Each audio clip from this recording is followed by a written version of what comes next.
بسم اللہ الرحمن الرحیم۔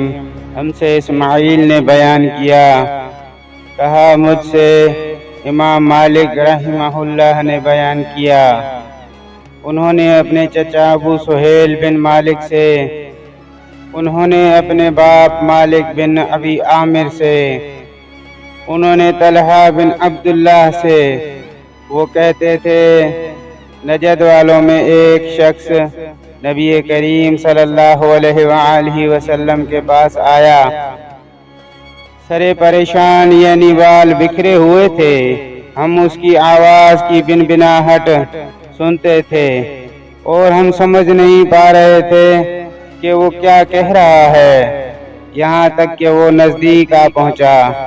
جب معلوم ہوا کہ وہ اسلام کے بارے میں کچھ پوچھ رہا ہے، نبی کریم صلی اللہ علیہ وآلہ وسلم نے فرمایا، اسلام دن رات میں 5 نمازیں پڑھنا ہے۔ اس نے کہا، بس اس کے سوا تو اور کوئی نماز مجھ پر نہیں۔ آپ صلی اللہ علیہ وآلہ وسلم نے فرمایا، نہیں مگر تو نفل پڑھے تو اور بات ہے۔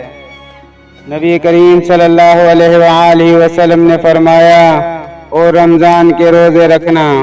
اس نے کہا، اور تو کوئی روزہ مجھ پر نہیں ہے۔ آپ صلی اللہ علیہ وآلہ وسلم نے فرمایا، نہیں مگر تو نفل روزے رکھے تو اور بات ہے۔ طلحہ نے کہا، اور نبی کریم صلی اللہ علیہ وآلہ وسلم نے اس سے زکوٰۃ کا بیان کیا۔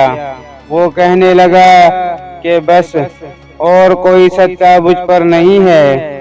آپ صلی اللہ علیہ وآلہ وسلم نے فرمایا، نہیں مگر یہ کہ تو نفل صدقہ دے تو اور بات ہے۔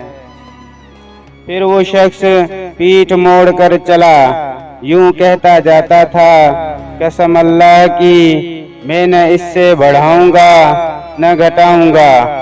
نبی کریم صلی اللہ علیہ وآلہ وسلم نے فرمایا، اگر یہ سچا ہے تو اپنی مراد کو پہنچا۔ صحیح بخاری حدیث نمبر 46۔